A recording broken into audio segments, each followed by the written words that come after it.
डावरा, सुखवर्षा और गेड़ा जी ने भी खोल दिया, अभी पहले खोल दिया हुआ था। चलिए अभी हम पहले मंत्र पाठ करने वाले हैं, फिर आपसे जो कुछ कहने वाले हैं कागज और कॉपी तैयार कर लो जरा। आचार्य जी मैं करूं? मैंने कभी भी मंत्र पाठ नहीं किया ये वाला। हाँ ये वाला बिल्कुल नहीं। आप करिए। हाँ जरूर आचार्य करिए। जी नमस्ते। लो जी देखो, अभी अभी ये बात में जुड़ी हैं या ये सुनती नहीं है, कम सुनती हैं। हमने बोला था कि अलग अलग नमस्ते नहीं करनी है, हो गई एक बार जब दो चार पांच ने कर दी तो मैंने सबको जवाब दे दिया, सबको सादर नमस्ते। चलिए इंदिरा आहूजा जी मंत्र पाठ करिए, शुरू करिए। ओम सहना भवतु सहनौ भुनक्तु सह वीर्यं करवावहै तेजस्विनावधीतमस्तु मा विद्विषावहै। ओम शांतिः शांतिः शांतिः। नंबर लगे जी आप तो आज। नंबर चलो अच्छी बात है, बहुत दिन से मैं सुनती हूँ, प्रैक्टिस कर रही थी, मैंने कहा एक दिन सुना भी दूं, मेरे ठीक है नंबर ठीक नहीं है, आ बड़ी अच्छी प्रैक्टिस हो गई है। बाकी एक धन्यवाद। आधा शब्द शुरू शुरू में ऐसा लग रहा था कि उसमें मात्रा आई है, ई है या क्या है, वहां थोड़ा सा लगा था, बाकी सारा ठीक है आपको, बहुत अच्छा। आचार्य जी आचार्य मेरी एक बात परीक्षा मैं होनी आपसे है। करना चाह रही थी। आचार्य जी हाँ जी, मेरी परीक्षा होनी है ना। आपकी परीक्षा, तैयार हो जाओ फिर। तैयार हूँ। लो जी आपका पहला प्रश्न आ गया ये। और भी आचार्य जी, आचार्य जी एक प्रार्थना है। हाँ मैं बोलो। कई बार ना ऊंचा सुनती हूँ, तो अच्छा कृपया मैं अगर दोबारा पूछूं तो बताने का कष्ट करें। अच्छा चलो ठीक है। अभी आवाज आ रही है? आ रही है। अब कैसे आ रही है? तो मैं तेज तो नहीं बोल रहा हूँ। नहीं नहीं, कभी कभी, रोज हर वक्त नहीं होता। अच्छा बीच बीच पता में नहीं थोड़ा ध्यान थोड़ा कहाँ थोड़ा भटक ऐसा हो जाता जाता है, मतलब वैसे ठीक रहता है। है। डर से हाँ ध्यान हाँ इधर उधर भटक जाता है। ये तो ठीक है, डर से थोड़ा बहुत सुनना थोड़ा कम हो जाता होगा, या लगता होगा थोड़ा सा और टाइम मिल जाए प्रश्न दोबारा सुन लें। चलो सुनो, प्रश्न सुनो अपना। आचार्य जी एक मिनट, मैं एक बात हाँ कहना चाह रही थी। बोलो बोलो। मैं ना जैसे तकरीबन आर्य संदेश टीवी पे वो देखती हूँ, जो हमारा हवन आता है, हाँ उसमें भी वो पूर्ण आहुति में वो सामग्री वगैरह सब डाल रहे होते हैं। मेरे दिमाग में तो बड़ी दिन से मैं सोचती थी कि आपसे चर्चा करने के लिए, या जो भी है मतलब। देखो, कोई भी कुछ भी कर सकता है, हर व्यक्ति अपने काम में स्वतंत्र है, चाहे वो संस्था हो चाहे व्यक्ति हो। बात होती है कि सिद्धांत कहाँ से शुरू होता है, बस। अगर हमें सिद्धांत का पता है कि सिद्धांत शुरू होता है महर्षि दयानंद से, तो बस वहां से मान्यता तो वहां से मिलती है, बाकी तो सब लोग स्वतंत्र हैं कर्म करने में। शुभ करो अशुभ करो, पाप करो पुण्य करो, करो मत करो, ज्यादा करो कम करो, वो तो आप सब आप स्वतंत्र हैं। धन्यवाद जी, धन्यवाद। वहां ऐसा होता है, वो होता तो बहुत कुछ है, भी हो सकता है। इसलिए इस बात की चिंता ना करें, सिर्फ उस बात को प्रमाण माने जो महर्षि दयानंद ने लिखा, प्रमाण वही होता है बस। बाकी तो सबकी अपनी स्वेच्छाचारिता चल रही है, अपना मन मर्जी कर सकते हैं, वो कर ही रहे हैं बस। चलो जी अब प्रश्न मत करना, अब मैं प्रश्न कर रहा हूँ, सुदर्शन मनचंदा जी जवाब देंगी। और सुदर्शन जी पहला प्रश्न है आपका, षट संपत्ति को स्पष्ट करो। षटक संपत्ति को हाँ जी। 6 प्रकार के कर्म करने होते हैं। पहला दम शम, पहला शम, हाँ, आत्मा और अंतःकरण को धर्म आचरण की ओर मोड़ना। दूसरा दम, जतेंद्रिय इंद्रिय और शरीर को व्यभिचार से हटाकर जतेंद्रिय बनाना। तीसरा अप्रति, दुष्ट लोगों से दूर रहना।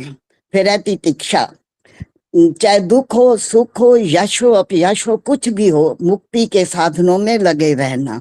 फिर है श्रद्धा, वेद आदि शास्त्रों में तथा महापुरुषों का वचनों पर सदा विश्वास करना चाहिए। फिर है समाधान, चित्त की एकाग्रता। सुदर्शन जी ये बताओ कि खाते क्या हो? कुछ भी नहीं, मतलब बीमार चल रही हूँ। ऐसा हो सकता है कि कुछ भी ना खो और फिर भी जिंदा हो? चलो ये बताओ, मैं खिचड़ी खाती हूँ, कुछ हलवा खाती हूँ, पूरी जो ना खाती ना, हूँ। मेरा तो आचार्य जी हाँ घी दूध दही सब मना है, सिर्फ ज्वार की रोटी और खपली आटे की रोटी खा रही हूँ बस। यही बताना था कि क्या क्या खाते हो, ये खाते हो, ये जवाब था। कुछ भी नहीं खाते नहीं बोल सकते, और कुछ भी नहीं खाते बोलने का मतलब पता क्या होता है? वो तो कुछ ना हो गया ना, नहीं, कुछ भूखी भी नहीं भूखी प्यासा खाते हो। रहना। सुनो, मेरा प्रश्न था क्या खाते हो, तो आपका उत्तर है कुछ भी नहीं खाते, तो ये इसका नाम होता है असत्य। हाँ ये ठीक है। ठीक है, इसलिए जो कुछ करते हो वो बताना पड़ेगा। ज्वार की रोटी खाओ, बाजरे की खाओ, या मिस्सी रोटी खाओ, या जो मर्जी खाओ, लेकिन बताना होता है। अगर वो बताने योग्य है तो बताना चाहिए, नहीं बताने योग्य तो मना भी कर सकते हैं कि मैं नहीं मेरा बता सकती, तब भी कोई दोष नहीं होता। मेरा ना क्रिएटिनाइन बढ़ा हुआ है थोड़ा। हाँ ठीक है, वो तो डॉक्टरों का काम है, वो जाने की क्या करना है हाँ क्या नहीं करना। ठीक हमारा है। हमारा काम दूसरा है। ठीक है। हम भी डॉक्टर हैं, लेकिन इस चीज के डॉक्टर हैं जो आपके सामने चल रहा है। हम्म। आयुर्वेद के भी नहीं है, वो तो सुषमा आर्या है, और बाकी एलोपैथिक के भी हैं, वो भी हमारे बच्चे हैं। तो अपने अपने काम को हर व्यक्ति अपने स्थान पर कर रहा है। चलिए, अब आप इसलिए पूछा था कि आपके ये जो ज्वार की, पता नहीं किसका बोला आपने, खपली बात आटा। कौन सा आटा? खपली। खपली? हाँ ये तो नया नाम सुना है, खपली। वो ना गेहूं को अंकुरित करके सुखा के फिर पीसते हैं। अच्छा, वो तो हम सत्तू बोलते थे उसको। वो खपली आटा कहते हैं। या खपली आटा है। चलो भाई, बाकी लोग भी सुन लो। ये कितनी उम्र कितनी है आपकी? मेरी 80। अरे बाप रे, 80 साल में कितना याद किया इन्होंने। मैं सारा प्रश्न इसीलिए कर रहा हूँ, ये इतना लंबा चौड़ा और कोई बात नहीं है। 80 साल में इतना याद कर लिया, ये खपली आटा खा करके ही हो रहा है ये काम। अब हाँ जी। जिसको याद करने में दिक्कत आ रही हो, खपली आटा खाना शुरू करो भाई। ये आचार्य जी ये आपकी मेहनत का फल है, तो हमारा मेरी कुछ क्या नहीं है। मेहनत है, मैंने तो जो नहीं नहीं, ये आप ही हमें उत्साहित कर रहे हो, हम उत्साह ले रहे हैं। हाँ, ये तो ठीक है, उत्साह तो मैं बढ़ाता हूँ, तो रोज ही कहता हूँ बहुत बढ़िया कर रहे हो, इतनी मेहनत कर रहे हो, इतनी उम्र में ये सब काम कर रहे हो, ये आसान खेल तो नहीं है। बहुत मुश्किल काम होता है जो आप कर रहे हो, और इसीलिए सारे के सारे साधुवाद के पात्र हो। बहुत अच्छी बात है। चलो अब अगला प्रश्न सुनो। नमस्ते अगला चाचा। प्रश्न। अब कौन नमस्ते कर रहा है भाई? ये वीडियो ऑफ करके सुन सकते हो? नमस्ते आचार्य देखो जी। भाई, कमलेश जी सुन लो, और जो लोग इस समय उपस्थित हैं सब सुन लो। नमस्ते का टाइम है बिल्कुल ठीक 3 बजे बस। उसके बाद नमस्ते कर बिल्कुल अंत में होगी ना, सबको सादर नमस्ते। वैदिक ध्वनि के बाद बोलते हैं ना वहां पर, तब वहां करनी होगी, बीच में नहीं करनी होती। और बीच में आप करोगे तो नंबर काट लूंगा मैं। धमकी देनी पड़ती है, उसके बगैर काम चलता ही नहीं है आजकल तो बताना भी पड़ता है। जैसे प्रेमानंद जी ने कहा था ना, कभी कभी आचार्य जी गुस्सा करते हैं तो थोड़ा सा डरा भी देते हैं, तो ये भी करना जरूरी है। इसलिए बीच में नमस्ते करना मना है, बीच में मत करिए। सारा का सारा लिंक जो है वो टूट जाता है। और तरीका बताया था, अगर बात करनी हो तो हाथ खड़ा करो, और उस समय उपयुक्त समय होगा तो आपसे हम बात कर सकेंगे, नहीं तो चुपचाप जो कार्य हो रहा हो उसको देखते रहो।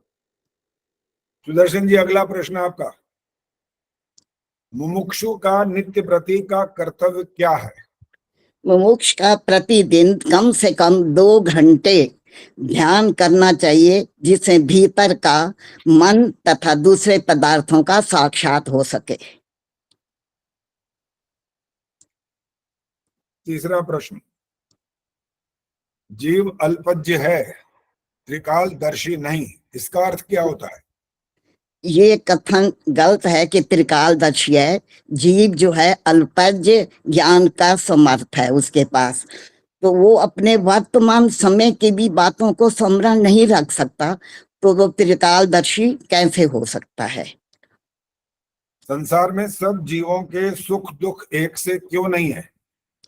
संसार में सुख दुख सभी जीवों के एक जैसे हो ही नहीं सकते, क्योंकि सभी के कर्म जो हैं अलग अलग हैं। कोई अधिक पाप करता है, कोई अधिक पुण्य करता है। जो अधिक पाप पुण्य करता है उसको सुख मिलता है, जो पाप करते हैं उनको दुख मिलता है। इसलिए जब सब कर्मों का अलग अलग है तो सुख दुख भी एक जैसे नहीं हो सकते। लेकिन सब जीवों का दुख तो एक जैसा है, एक वो कौन सा होता है पता है? हाँ जी। सब जीवों का एक जैसा दुख एक जरूर होता है, वो कौन सा है पता है? वो आदि दैविक। आदि दैविक होता है वो। हाँ, जो आदित्य तूफान का तो- आना, अधिशीत, ये सबको एक जैसे ही लगेगा जी। अच्छा, ये अति वाला। शीत, अति चलो ताप। आदर्श मेहता ने हाथ खड़ा किया है, आदर्श बोलेंगे। आचार्य जी जन्म लेना। हाँ, ये होता है सबके लिए, एक जैसा दुख है ये। ठीक है। और शीत और आदि जो आपने कहा, गर्मी या सर्दी, ये वो आदि, वो भी किसी किसी को नहीं लगते। जो पूरा नियमों का पालन करता है, आयुर्वेद के हिसाब से चलता है, उसको ये कोई नहीं होता, ना सर्दी लगती है ना गर्मी लगती है, वो बिल्कुल एक रस रहता है। चलो, अब अगला प्रश्न है आपका, अंतिम प्रश्न है, और उसके बाद आप गंगा नहा लोगे। अत्यंत रजोगुणी कौन से जन्म प्राप्त करते हैं? तलवार चलाने वाले, कुदाल से खोदने वाले, नाव मल्हा नाव चलाने वाले, नट शास्त्रधारी, भृत, और अनाचार अर्थात मद्य का अधिक सेवन करने वालों को रजोगुण वालों को जैसे जन्म प्राप्त होते हैं। बस ये आपने तो कमाल कर दिया। ये जितने बैठे ना, सब इनके सिर ऐसे हिल रहे हैं। वाकई कमाल तो करा ही है, ये छोटी मोटी बात नहीं। 80 साल में एक एक ऐसा शब्द बोलना कि बिल्कुल गलत कहीं भी नहीं हुआ, सारा का सारा उपयुक्त एक एक शब्द आपने बड़ा अच्छा बोला है। आचार्य जी, ये मैं कह तो रही हूँ, आपको सलाम है। वो ठीक है, आपके उत्साह से मैं इस उम्र में कर रही हूँ। बहुत अच्छा। रहते कहाँ पे हो? गुड़गांव। वो इसका मतलब मिला था ना आपसे वहां पर? है? अब वहां मिला था ना मैं आपको वहां पर? हाँ जी, राम अवतार गोयल के घर। राम मैं भी वहीं 15 में हूँ।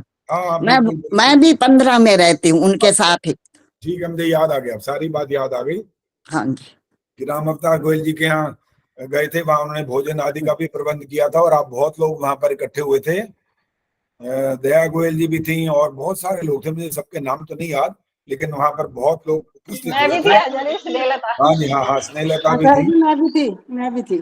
अब सारे बोलने लगेंगे मैं भी थी, मैं तो कह रहा हूँ बहुत सारे थे। ठीक है, बहुत अच्छी बात है, आप सब वहां मिले थे, और बड़ा अच्छा कार्यक्रम हुआ था।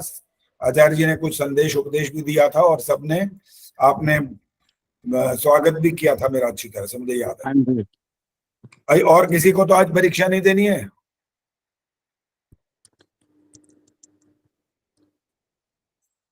चलिए, अब आपका तारीख जो है 24 तारीख तो है ही है, उसमें किसी को दिक्कत होगी तो आगे का 2-3 दिन आएगा, 26 भी आएगी और 31 भी आएगी। बस 31 के बाद मौका नहीं मिलेगा। आचार्य जी हम भी दे सकते हैं? हैं जी? हम कहीं जा तो नहीं रहे, दे सकते हैं हम परीक्षा आज? आज जब जा नहीं रहे तो आज काय को दे रहे हो? ठीक है जी। तब तक और तैयारी करो, खामखा में नंबर कट गए तो। अब ये वाला आटा तो खाते नहीं जो माता जी खा रही हैं। आचार्य जी 15 दिन में हम मंगा के खाएंगे यही वाला। वाकई खाना पड़ेगा, लगता है कुछ बहुत फायदा ही करता है ये तो। वैसे भी जिनका पेट और ऐसा हो, जिसको कुछ और दिक्कत होती हो, तो उनके लिए तो वाकई वरदान हो गया, तो बहुत अच्छी चीज है। आचार्य जी नाम भूल गए आटे का। बोलो जी, मनचंदा जी, नाम बताओ, आटे का क्या नाम है? खपली का आटा। कहाँ से मिलता, कहाँ से है आचार्य जी? अलसी का, अलसी बोला है? खपली खपोली बोला था, खपोली। भाई एक काम करो, ये इस पे लिख दो ताकि किसी को दिक्कत ना हो, वो आराम से देख ले। आचार्य जी समझ नहीं आया। अब वही तो कह रहा हूँ, ये लिख देंगे ना। आचार्य जी खपली का आटा, खपली का आटा। ये मेरे को नहीं सुनना जी, आप वो जिन्हें लेना है वो वहां पर आराम से लिखो, एक लिखो या 2 जने लिख दो ताकि वो सब उसको देख लें, और जिनको लेना है वो ले लें। अब आपने कॉपी पेन तैयार किया तो लिखिए, जरा तैयार हो जाइए। मिलेगा कहाँ से? हाँ जी, ये बोले नहीं और लिखे, फटाफट तैयार हो जाओ।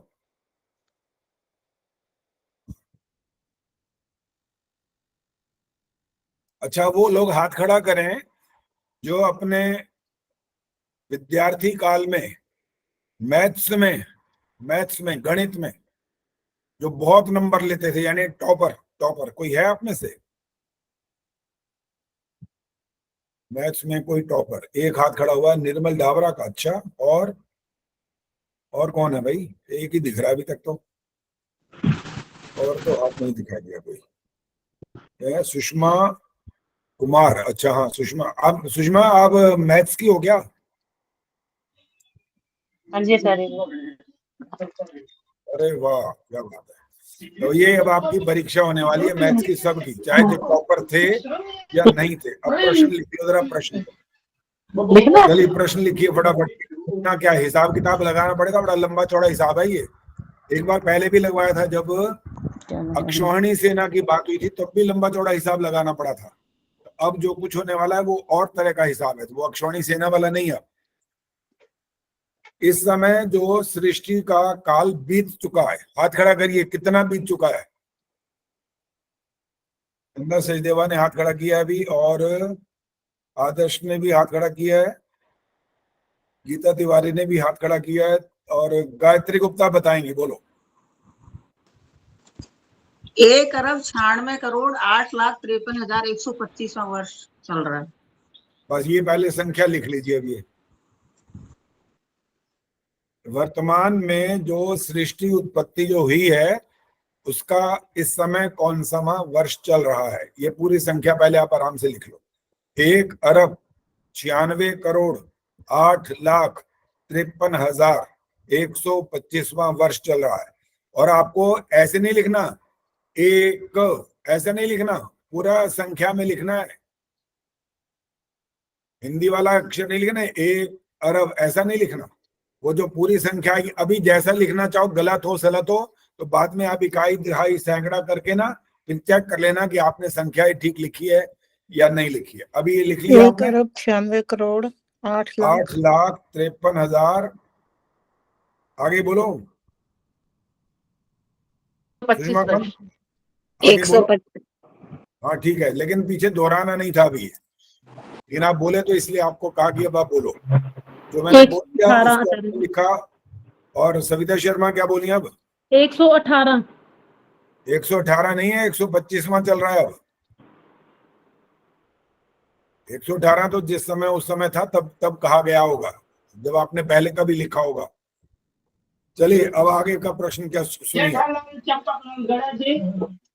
एक बार दोबारा बोलिए सर, 1 अरब, अब आराम से बोल रहा हूँ, दरबार लिख लीजिए। पहले आप चाहे हिंदी में लिख लो, लेकिन बाद में आराम से संख्या में लिख लेना। अब माइक बंद कर लीजिए, सुषमा माइक बंद कर लो।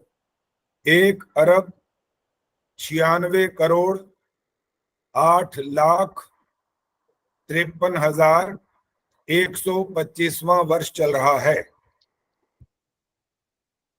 अगला प्रश्न, अभी लिखने की बात नहीं है, प्रश्न है तो उधर देख लीजिए। अब ये संख्या बताई किसने हमको? ये आदर्श बहुत होशियार हो गई है लगता है, जैसे ही प्रश्न करो ये हाथ फौरन खड़ा हो जाता है। वही देखता हूँ, पद्मा चावला जी ने भी हाथ खड़ा कर दिया, और सुदर्शन मंथन जैसा उन्होंने भी किया, हाथ खड़ा किया। चलो आदर्श बताएंगे पहले। आचार्य जी, हम यज्ञ से पहले संकल्प पाठ करते हैं ना, उसमें ये गणना बोली जाती है।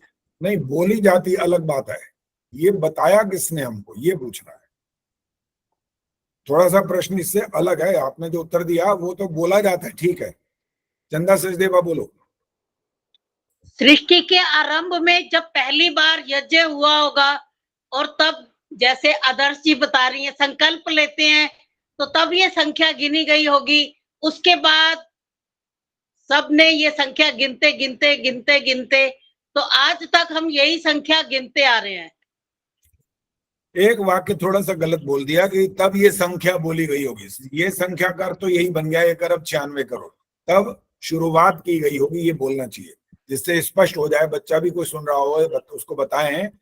तब उस दिन पहला दिन उसको गिना गया होगा करके बात कर रहे हैं, कोई बात नहीं, चल सकता है ऐसा। बाकी सुशीला से ढाका जी बोलेगी अब इसके बारे में, जो बोलना है बोलो। जी आचार्य जी, शुरू में जब हवन किया होगा ऋषि मुनियों ने, उन्होंने ये संख्या बताई होगी।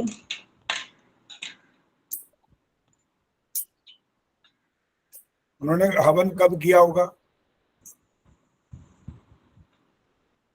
जब ऋषि मुनियों ने ज्ञान प्राप्त किया होगा अग्नि आदित्य अंगिरा वगैरह से। जब पद्मा उनको चावला जी, ठीक है, पद्मा चावला जी, वाह, बस जब नाम दूसरा आ जाए तो बोलना बंद कर दीजिए। आचार्य जी, सृष्टि की आदि में जब 4 ऋषियों को ज्ञान प्राप्त हुआ, जैसे ही वो तो एकदम से युवावस्था में ही उन्होंने जन्म लिया था, तो उनको ज्ञान भी उसी समय मिला होगा उनकी अंतरात्मा में, तो उसी समय उन्होंने उसके बाद से यज्ञ प्रारंभ किया होगा उसी दिन से, तभी से ये हुआ होगा। संकल्प भी पाठ तभी से शुरू हुआ, तो उसी से ही हम तो संकल्प पाठ से ही अनुमान लगाते हैं कि हमारी सृष्टि की आयु जो है वो चंदा सचदेवा जी ने जल्दबाजी कर दी और तालियां बजा दी अभी, लेकिन अभी ताली बजाने वाली बात नहीं आई, अभी बची हुई है इसमें एक बात। कौन बताएगा भाई कौन सी बात बची हुई है अभी इसके अंदर? अब लगाओ दिमाग, लगाओ अच्छी तरह, दौड़ाओ घोड़े का कल के कि क्या ऐसा बचा हुआ है अभी भी कि सृष्टि के प्रारंभ में ईश्वर ने ऋषियों को आत्मा के अंदर ये ज्ञान प्रदान कर दिया। उसके आगे जो वाला आगे की बात है ना वो सुननी है, अभी वो आई नहीं है सामने। भैया मैं क्या नाम, कैमरे ऑन करो। मीना सिंघल, सुषमा कुमार, शशि गुलाटी, प्रेम बहल और इंदिरा आहूजा, इधर सविता शर्मा, नीलमल डावरा, मिथिलेश मंगला, स्नेहलता, आशा रानी आ रहे हैं। सब कैमरा ऑन करके बैठो भाई।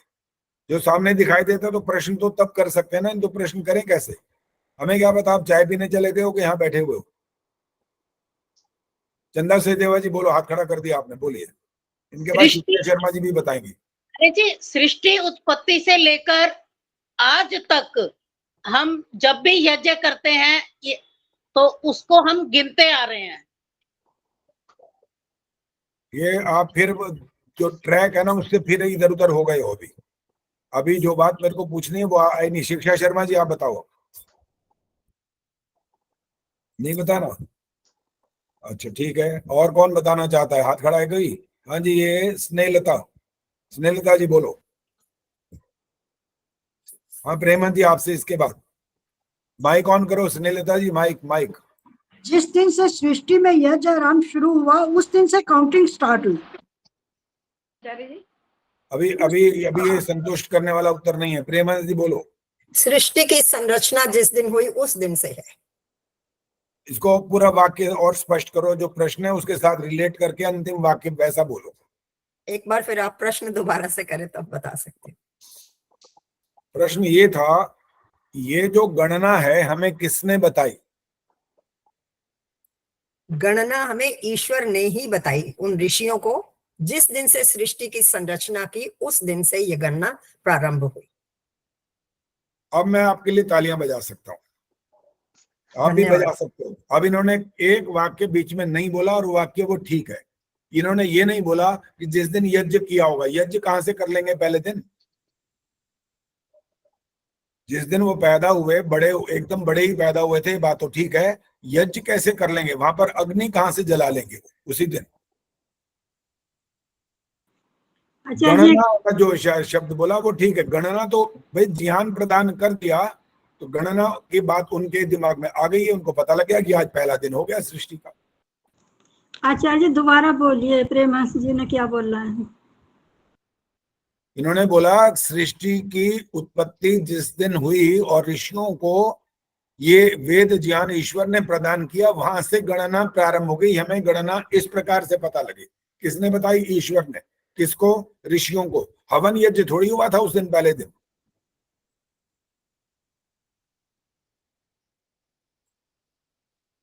अब इसमें एक बात अभी और बची हुई है, अब उसके लिए थोड़ा सा और दिमाग लगाइए। ये जो 1,96,08,53,125वां वर्ष चल रहा है, और जब ये सृष्टि बनी थी और ऋषियों को ये वेद ज्ञान दिया गया, इससे पहले भी कुछ था कि नहीं था?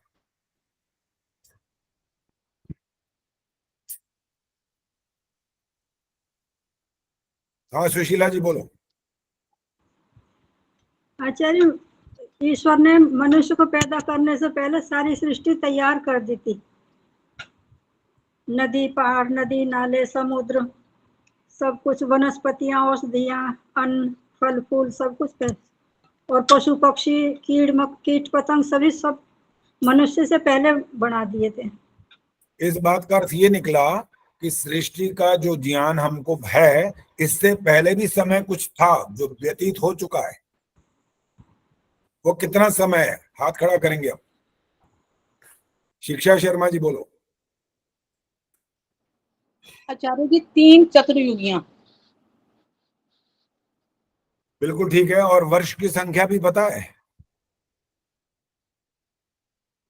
आचार्य जी मल्टीप्लाई करके बताना पड़ेगा। 3 चतुर्युगियों का भी क्लियर है, वैसे कोई दिक्कत नहीं है, लेकिन एक चतुर्युगी का समय जरूर जानना है। वो क्या होता है, कितना? एक चतुर्युगी 43,20,000 वर्ष की है और बिल्कुल 3 ठीक है। चतुर्युगियों का और है। 3 से गुणा करेंगे तो हमारे सामने आ जाएगी संख्या। हाँ जी, हाँ जी। तो इतना समय सृष्टि जिस समय बनना शुरू हुई थी और जब मनुष्य पैदा हुआ था, ये बीच में इतना लंबा काल पहले से चल रहा था, और वो हम मनुष्य स्वयं नहीं गिन सकते। कारण ये कि हम पैदा ही नहीं हुए थे, तो गिने कैसे? तो मनुष्य ने कहां से गिनना शुरू किया? यहां से, जब से ईश्वर ने उनको वो ज्ञान प्रदान किया। अब जो प्रश्न आगे बढ़ेगा। अब प्रश्न ये है, अब प्रश्न को ध्यान से सुनना है, और ये जो वाक्य बोल रहा हूं ये लिखना है, तब जाकर के आप हल कर पाओगे, नहीं तो नहीं कर सकते। लिखिए, वर्तमान में सृष्टि का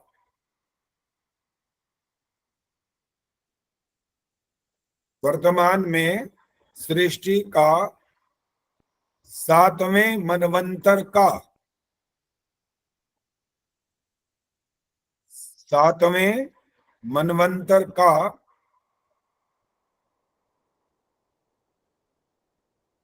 28वां कलयुग,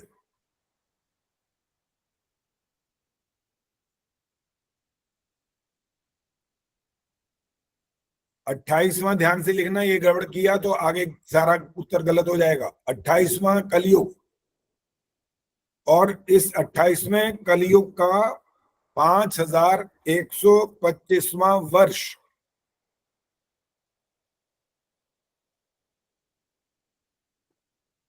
आचार्य जी वापस वर्ष का वापस बता दीजिए। 5125वां वर्ष प्रारंभ हुआ है।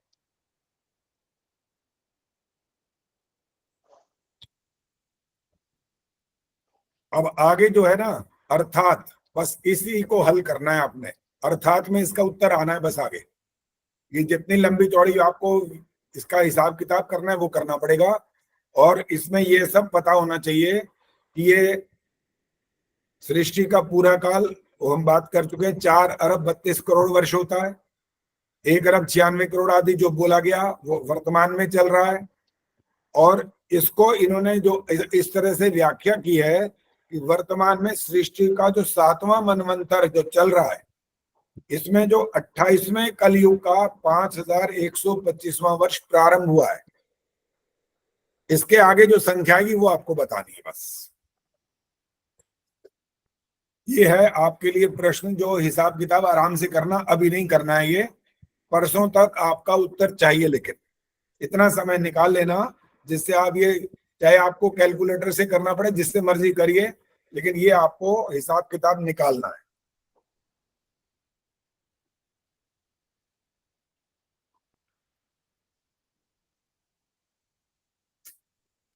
आचार्य जी हम आर्य समाज जा सकते हैं? हाँ जी, बिल्कुल जा सकते हैं। धन्यवाद जी। अब जो पिछली बार,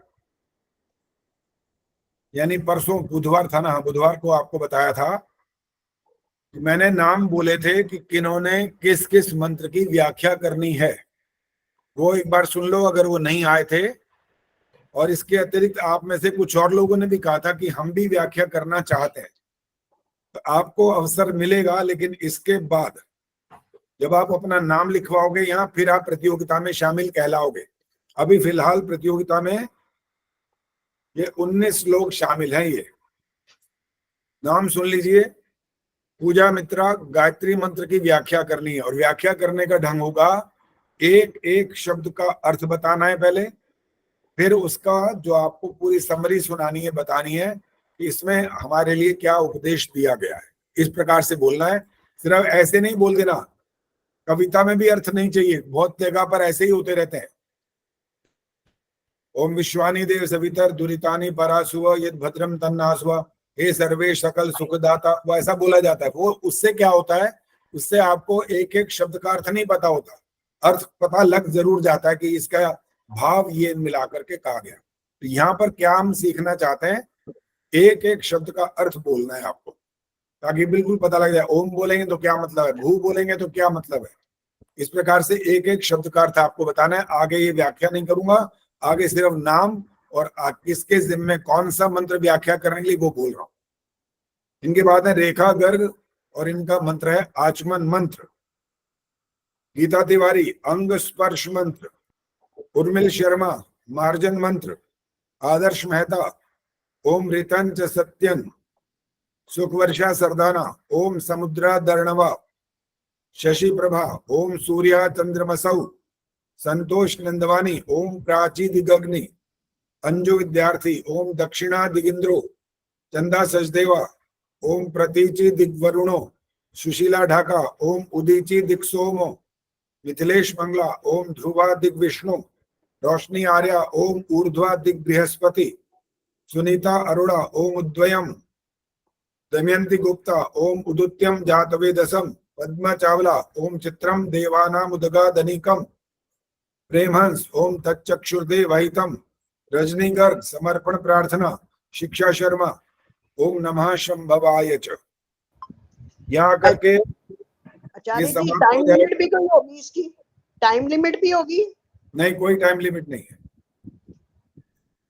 आपको जब कहीं पर बोलने के लिए जब वो कहें या न कहें और आप अपने आप से उनसे प्रार्थना करें कि हमें थोड़ा सा अवसर दीजिए कि हम कुछ कहना चाहते हैं, मंत्र की व्याख्या करना चाहते हैं या कुछ संदेश देना चाहते हैं, तो आप उनसे जब आप यहाँ पर अभ्यास कर लोगे तो आपको 5 मिनट लगे 7 मिनट लगे, कोई आपत्ति नहीं है, लेकिन अच्छे से बोलना है, अटकना नहीं है, मंत्र का उच्चारण जरूर करना है, ये ध्यान रखिएगा। पहले आपका मंत्र का उच्चारण होना है, फिर एक एक शब्द के अर्थ को आपने हमारे सामने प्रस्तुत करना है और अंत में उसकी व्याख्या करनी है। ये तरीका होगा जो आर्य समाजों में अधिकांश रूप में होता है। एक मंत्र वक्ता लेता है और वो 1 घंटा तक बोल सकता है, बोलते ही है, बीच बीच में कहानियां भी शुरू हो जाती हैं, कुछ दृष्टांत आ जाते हैं, कई बातें होती हैं कि बात को अच्छी प्रकार से समझाना होता है। तो इस प्रकार से आपको 1 घंटा तो नहीं मिलने वाला, हाँ 5-7 इसके आसपास के मिनट आपके लिए हैं कि आप उस मंत्र को इस प्रकार से व्याख्या करके बता सकते हैं। आचार्य जी हमें नाम कब लिखवाने हैं दूसरे लोगों को? अभी नहीं, जब इनकी परीक्षा हो जाएगी उसके बाद। आचार्य जी 5-7 मिनट तो कम रहते हैं किसी मंत्र की व्याख्या करने में। ये इतने लंबे चौड़े मंत्र नहीं है, अगर आपका मंत्र लंबा है तो आप अधिक समय ले सकते हैं, बस ज्यादातर मंत्र छोटे हैं, इतने लंबे मंत्र नहीं है। 1-2 मंत्र हैं जो थोड़े से बड़े हैं, आपका शायद वही है ओम तच्चक्षुर्दे वहितम, ये वाला मंत्र है आपका, तो उसमें 5-7 मिनट से ज्यादा समय लगेगा तो चलेगा। आचार्य जी परीक्षा कब होनी है? नवा जो समुल्लास है वो समाप्त हो जाने के बाद फिर आपको समय दिया जाएगा लगभग 1 सप्ताह का, बस, क्योंकि समय अभी भी मिल चुका है, खूब तैयारी कर सकते हो। और अगर आप कहोगे कि ठीक है जी, आप जब कहोगे हम तो आज ही तैयार हैं, तो आपको तुरंत बता दिया जाएगा कि अगली दिन की जो बात आएगी तब आप परीक्षा दे पाएंगे। चलो जी, अब हम क्या करने वाले हैं, अब हम नवा समुल्लास के जो प्रश्न है, आप में से किसी को कुछ पूछना हो जो बाकी बचे हुए हैं जिनकी परीक्षा होनी है, तो आप हाथ खड़ा करिए और उसमें से जो पूछना है पूछ लीजिए।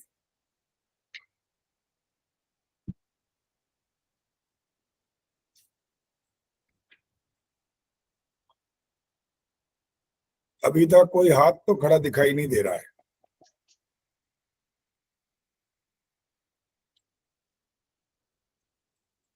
इसका मतलब है कि आप लोग तैयारी कर चुके हैं। हाँ जी, गायत्री गुप्ता बोलिए। आचार्य जी सत्यार्थ प्रकाश में वो योग से चित्तवृत्ति निरोध है, आपने रह और बताया नहीं, पे उसमें भी नहीं है, तो सही क्या रहेगा? आपने बताया जो सही है, इसमें किताब में लिखा हुआ जो सही है? आप पढ़ के बताओ, प्रश्न जो है वो वाला बताओ, तब पता लगेगा क्या कह रहे हो। योग की परिभाषा है वो संस्कृत में योग से चित्तवृत्ति निरोध। हाँ, तो उसमें आपने रे लगवाया था नी पे, हाँ हाँ, नीचे नहीं लगाया, ऊपर लेकिन लगाया। किताब में नहीं है, किताब में नहीं है, इसलिए पूछ रही थी। योगश्चित्त वृत्तिर निरोधा, ऐसा होता है। असल में संधि हुई हुई है ये, योगः चित्त वृत्ति ही निरोधा, जो विसर्ग थी ना वृत्ति वाली वो र चला गया ऊपर, योगश बन गया, चित्त वृत्तिर निरोधा बन गया। ठीक है और कुछ? हाँ जी, मैं पूछना चाहता हूँ। हाँ जी बोलो। हाँ जी आचार्य जी। हाँ जी बोलो।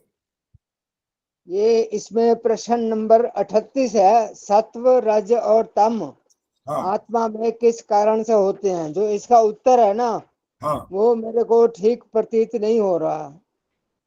इसमें लिखा है जब आत्मा में ज्ञान हो तब सत्व, जब अज्ञान रहे तब रज, जब राग द्वेष में आत्मा लगे तब तम होता है। लेकिन मेरे ख्याल से जब आत्मा में ज्ञान हो सत्व, जब अज्ञान रहे तब अज्ञान रहे तब तम होता है। इसमें बीच में उलझा हो गया थोड़ा। इसका उत्तर सुनो। जो अभी रामचंद्र जी ने बोला और आप लोगों ने सुन लिया, उन्होंने कहा ये है कि अज्ञान जब अज्ञान रहे तब तम होना चाहिए, और ये तम नहीं होना चाहिए। मैं बताऊंगा क्यों नहीं होना चाहिए तब, रज क्यों होना चाहिए, और राग द्वेष में जब आत्मा लगे तब तम होता है, वो क्यों होता है बताता हूं। अज्ञान का मतलब ये होता है कि जो चीज आपको पता नहीं है, और जो राग और द्वेष है ना वो आपको पता होते हैं, बस इसीलिए वो तम में होता है। वो आप अगर किसी विषय को नहीं जानते तो कोई ऐसी कोई बहुत बड़ी बात नहीं है, नहीं जानते तो कोई बात नहीं, जानने की प्रयास करो, लेकिन राग और द्वेष तो आपके अंदर भरे रहते हैं हमेशा। इसलिए वो जो राग और द्वेष है वो तम होता है आत्मा के अंदर। जब राग और द्वेष होता है तब वो तम कहलाता है। और रज जहां पर लिखा है वो बिल्कुल ठीक है, वो गलत नहीं है। हाँ जी, और कुछ? हाँ आचार्य जी, ये 45 नंबर जो प्रश्न है ना, हाँ, तदा दृष्टु स्वरूपे वस्थानम, इसमें लिखा ना जब चित्त एकाग्र और निरुद्ध होता है तब सबके दृष्टा ईश्वर के स्वरूप में जीवात्मा की स्थिति होती है। इसको थोड़ा सा सिंपल भाषा में बता दीजिए थोड़ा सा। देखो, सबके निरुद्ध का मतलब क्या हो गया कि मतलब हमारे मन में कोई गलत विचार नहीं है। हाँ सुनिए, नहीं सुनिए। जब चित्त एकाग्र और निरुद्ध होता है तब सबके दृष्टा का अर्थ समझ में आया? पहले तो इतना बताओ, सबके दृष्टा का मतलब क्या समझ रहे हो? वो तो सबको देखने वाला। हाँ ठीक है, और वो क्या है आगे? ईश्वर शब्द आया हुआ है। तब सबके दृष्टा ईश्वर के स्वरूप में जीवात्मा की स्थिति हो जाती है जब क्या होता है? चित्त एकाग्र होता है और निरुद्ध होता है, दूसरे इधर उधर की बातों को वो रोक लेता है पूरी तरह से, बिल्कुल आने नहीं देता अपने पास, मतलब अपने मन को रोक लेना नहीं है। भाई बीच में और भी कोई नहीं बोल सकता, बोलना हो तो हाथ खड़ा करा करो। हाँ जी, अब बोल इंदिरा जी बोलो क्या? मतलब निरुद्ध का मतलब होगा कि अपने मन में दूसरे किसी विचार को नहीं आने देना, रोक लेना, मतलब बाकी विचारों को। हाँ जी बिल्कुल। जैसे आप इसके लिए एक छोटा सा जो घटना और उदाहरण है, वो एक बारात जा रही थी और जिस घर के सामने से गई थी और वो खिड़की पर एक व्यक्ति बैठा अपना वहां पर काम कर रहा था, तो वहां से एक व्यक्ति गुजर भागता भागता आ रहा था और वहां आकर के उसने पूछा कि भाई साहब जरा बताना बारात किधर को गई है? और ये व्यक्ति कह रहा है बारात? कौन सी बारात भाई? इतना लगन है अपने कार्य में कि उसको उसने देखा भी नहीं उस तरह। वहां बैंड बाजे की आवाज तक नहीं सुन पाया। वो बहरा नहीं था, ऐसा नहीं है कि बहरा था, वो अपने में बिल्कुल ऐसा मशगूल, जिसको बोलते हैं अपने कार्य में पूरी तरह डूबा हुआ, उसे कुछ सुनाई नहीं दे रहा। तो इसी प्रकार का जब एक व्यवहार हमारा आत्मा का हो जाता है, चित्त बिल्कुल एकाग्र हो जाता है, दूसरे किसी स्थान पर नहीं लगता और संसार की बाकी बातों से बिल्कुल अपने आप को हम रोक लेते हैं, तब जाकर के उस ईश्वर में हम क्या हो जाते हैं, उस जीवात्मा की वो स्थिति हो जाती है ईश्वर को जानने। हाँ जी, और कुछ बोलिए।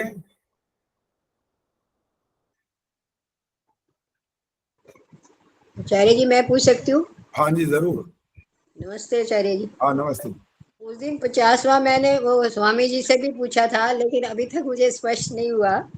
हाँ जी हाँ जी। इसमें जो दूसरा पैरा, अपवित्रता पाप चरण द्वारा मुक्ति में जीव को आनंद नहीं होता, उसे अभाव कहते हैं।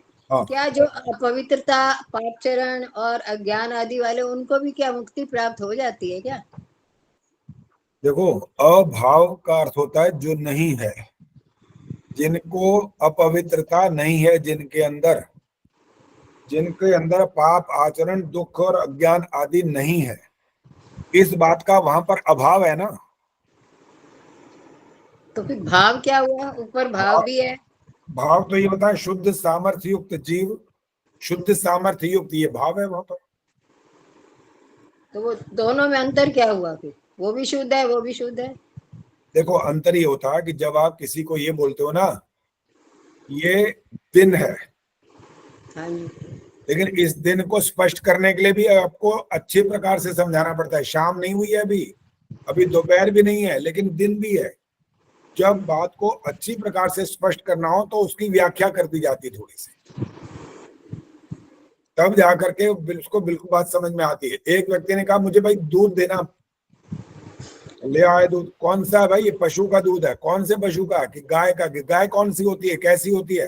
अब उन्होंने कहा जैसे भैंस होती है। उन्होंने कहा भाई गाय और भैंस तो एक जैसी होती है। कहा नहीं भाई, गाय और भैंस तो टांगे वैसी होती हैं, सींग वैसे हो जाते हैं, कलर में फर्क होता है, उसके दूध की योग्यता में फर्क होता है। तो इस तरह से एक एक बात को जब स्पष्ट कर दिया जाता है, तब जाकर के व्यक्ति एकदम स्पष्ट होता है, निशंक हो जाता है। किसी प्रकार का उसको संशय वहां पर समाप्त हो जाता है, वो रहता नहीं है। इसलिए अभाव किस बात का रहता है ये बताई, और भाव किस चीज का रहता है ये बात बताई मुक्ति में। इसमें कोई ऐसी बात नहीं है कि कोई बात समझ ना आए। नहीं, दोनों आपस में भाव और अभाव का जैसे अंतर थोड़ा। आचार्य जी, मैं कहूँ कुछ? हाँ बोलो जी, बोलो। आचार्य जी, मेरे हिसाब से जो भाव है किसी चीज का होना, वो भाव है। इससे आनंद ही आनंद का होना, ये भाव है। लेकिन बुरी चीजों का वहां पर अभाव है, वहां पर कमी है, वहां है ही नहीं, सिर्फ आनंद ही आनंद है। तो वो अभाव हो गया कि पापाचरण नहीं है वहां पर। तो ऐसी चीजों का अभाव है, बुराई का अभाव है, अच्छाई का भाव है यहाँ पर। बिल्कुल बिल्कुल यही बात है। शब्द, एक मिनट, शब्द तो ये लिखा है अज्ञान आदि मुक्ति में। अज्ञान आदि मुक्ति कोई अलग होती है? नहीं, अज्ञान का अभाव होता है ना, वहां अज्ञानता अभाव होता है। अज्ञानता की कमी। रुक जाओ, एक मिनट। जिस शब्द को जिसके साथ बोल करके अर्थ निकालना होता है ना, वहां आप गलती कर रहे हो। अज्ञान आदि मुक्ति की बात नहीं हो रही है। ये बोला जा रहा है मुक्ति में क्या चीज नहीं होती? अपवित्रता नहीं होती, वहां पाप आचरण नहीं होता, दुख नहीं होता, अज्ञान आदि नहीं होते हैं। कहां पर? मुक्ति में। इन चीजों का वहां अभाव होता है, ये मतलब है इसका। ठीक है, थोड़ा सा वाक्य में थोड़ा इधर उधर। यही पकड़ो मत जाने दो, पकड़ो मत जाने दो, यही अंतर होता है बस। ठीक है, शब्द वही होते हैं, लेकिन किसके साथ किसको जोड़ना है, बस वही अर्थ बदल जाता है। धन्यवाद जी। हाँ जी, अज्ञान आदि मुक्ति इकट्ठा नहीं बोलना। अज्ञान आदि यहाँ रुको, और मुक्ति में जीव को ये सब नहीं होते हैं, ये मतलब है। इन चीजों का वहां अभाव रहता है। हाँ जी, और किसने कुछ पूछना है पूछिए। आचार्य जी, मुमुक्षुत्व का क्या अर्थ होता है सिंपल भाषा में? मुमुक्षुत्व माने होता है जो मोक्ष के लिए तैयारी कर रहे होते हैं, पुरुषार्थ कर रहे होते हैं, जो उसके लिए ही तत्पर रहते हैं हर समय। अच्छा, जो मतलब मोक्ष के लिए जो तत्पर है। हाँ, मोक्ष के लिए ही जो प्रयत्न करते रहते हैं। ठीक है। हाँ जी, डॉक्टर जी अंजू विद्यार्थी बोलिए। हाँ जी, ये प्रश्न नंबर 47 है। आचार्य जी नमस्ते। हाँ नमस्ते जी। आचार्य जी, अभी आपने बताया ना कि योग चित्त वृत्ति निरोधा है। हाँ। लेकिन अभी मैंने ऋग्वेद आदि भाष्य भूमिका उठाई, वही मेरे पास थी।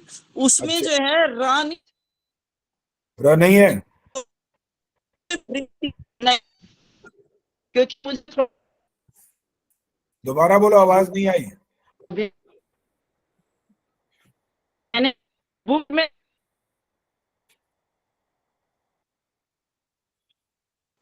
इनकी आवाज आचार्य ऐसा- सत्यार्थ प्रकाश में भी नहीं है र। अच्छा कोई बात नहीं, जो लिखा है वो बोल दीजिए बस। योगश चित्त वृत्ति निरोधा ऐसा बोल दीजिए। हाँ जी हाँ जी। ठीक है, हमने भी कहीं पढ़ा था, हो सकता है गलत पढ़ लिया हो, ये हो सकता है, कोई बड़ी बात नहीं है। हाँ जी, और कोई बात पूछिए। हाँ जी, ये प्रश्न नंबर 47 है। हाँ जी। अव्याहत गति का क्या अर्थ है? हाँ, तो इसमें आगे उत्तर में अव्याहत मति लिखा है, या गति है या मति है? नहीं वो गति है, वो पेन थोड़ा सा आगे वहां हिल गया है और कुछ नहीं, गति है, मति नहीं है वो। गति है। हाँ गति है, अव्याहत गति है वो। अच्छा, जैसे पेज लिख रहे होते हैं ना, वो थोड़ा सा टेढ़ा सा हो जाए, गोल गोल सा बन जाता है कभी कभी रजिस्टर, तो पेन घिसट गया उधर को, इसलिए वो मति लग रहा है। ठीक है, अव्याहत गति ही है वो। हाँ जी, और कोई बात कुछ नहीं है तो पूछिए, चाहे इससे संबंधित हो या कुछ और भी बात हो। आचार्य जी मैं पूछूं? हाँ जी पूछिए। आचार्य जी मैं ये पूछ रही थी कि 5 प्राण हैं, इनका क्रम कौन सा सही है? एक पुस्तक में तो जैसे प्राण, अपान, उदान, व्यान, समान ये है, और आपने जो क्वेश्चन आंसर में भेजा था उसमें है प्राण, अपान, व्यान, उदान, समान। तो इनका हाँ, सही क्रम क्या होगा? इसके अंदर अंक कटेंगे नहीं, क्योंकि किसी पुस्तक में ऐसा है जो मैंने लिखा है, और जो किसी पुस्तक में वो भी है जो आप कह रहे हो जी। क्योंकि ये प्राणों का कोई, जैसे हमारे ब्रह्मचर्य आश्रम गृहस्थ वानप्रस्थ संन्यास होते हैं ना, उस प्रकार का क्रम नहीं है, तो कोई बात नहीं, इसमें आपत्ति नहीं है। लेकिन जब सृष्टि उत्पत्ति की बात आएगी और पंच तत्वों के निर्माण की बात आएगी, वहां अगर क्रम गलत हो गया तो वहां पर अंक कट सकते हैं, यहाँ नहीं कटेंगे, यहाँ ठीक रहेंगे। तो उसका क्या क्रम है सृष्टि की उत्पत्ति के समय का आचार्य जी? आकाश, वायु, अग्नि, जल, पृथ्वी। नहीं वो तो सही है, और ये प्राण अपान का कोई सा भी चलेगा इसमें? कोई जो आपको ठीक लग रहा है बोल दो, कोई दिक्कत नहीं। जी जी ठीक है, धन्यवाद आचार्य जी। हाँ जी।